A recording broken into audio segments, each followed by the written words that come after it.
Hi, my name is Santiago Bustelo.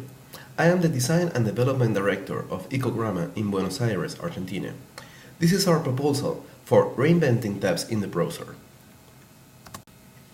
Tabs' main use is deferred browsing.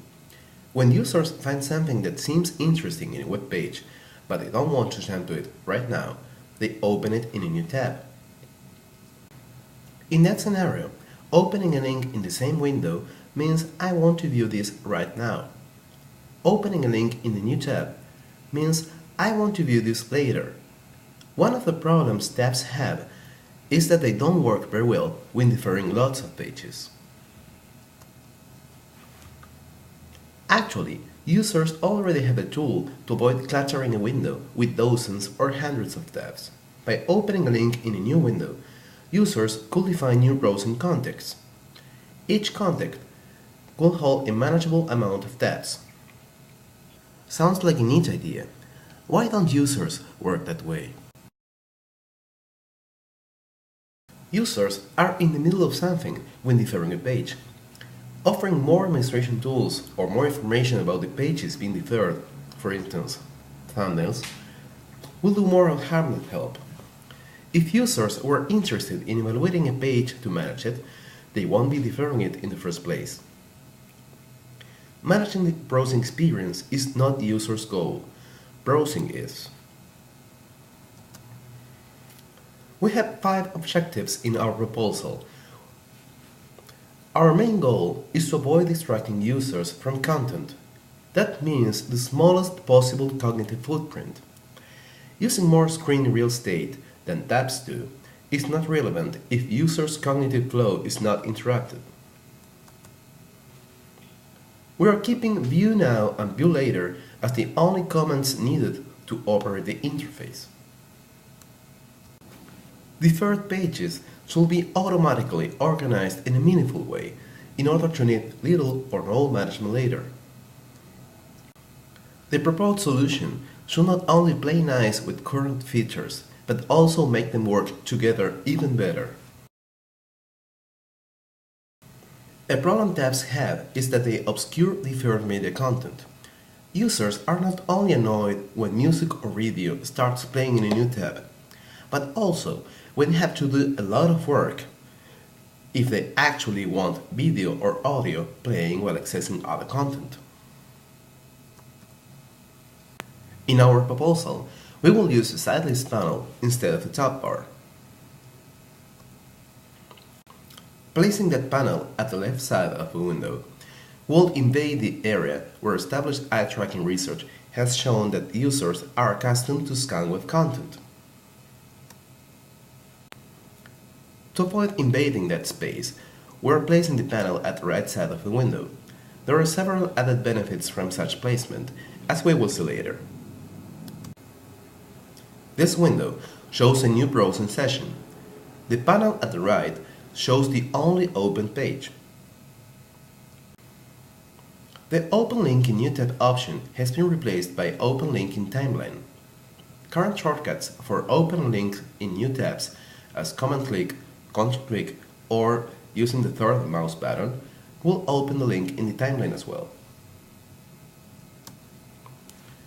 The second page has been added to the timeline as related to the referring page. This group can be later collapsed or expanded by the user if actually needed. Now, we are adding a third page to the timeline. This third page has an embedded video. The icon to the left informs that that page has media, that it's available in the mini player that has opened at the bottom right.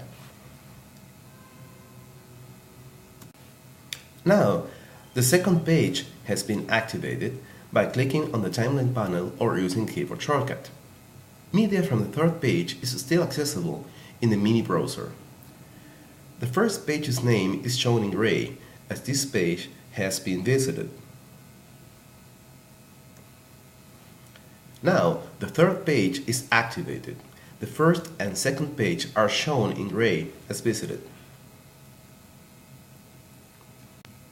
A link from this third page is being opened now in the timeline. How do we show this new relationship? New indent levels will render the timeline unusable. The entry for the third page is duplicated in the timeline. A common background tone shows the relationship. The fourth page is shown related to the third page. The icon to the left of the fourth page indicates that this page has also embedded media to be played after the media of the third page finishes playing. Now the user has activated the second page and opens another page in the timeline. Let's see what happens when that page already exists in the timeline. The entry has been briefly shown as duplicated. It is listed as related to the two pages from where it has been accessed.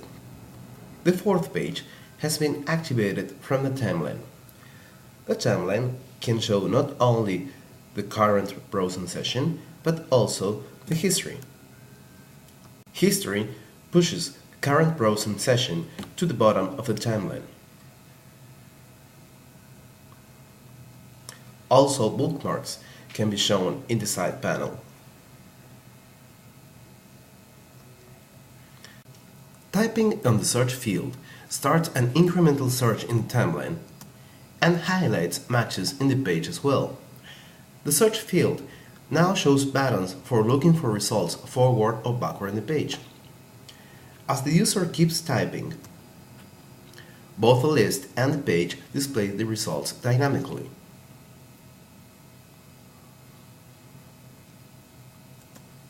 Hitting the return key opens the search engine results page and adds it to the timeline.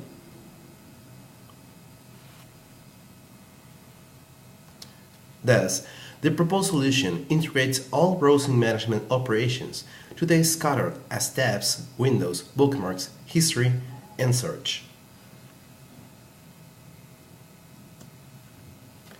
Thank you. I hope you enjoyed our presentation.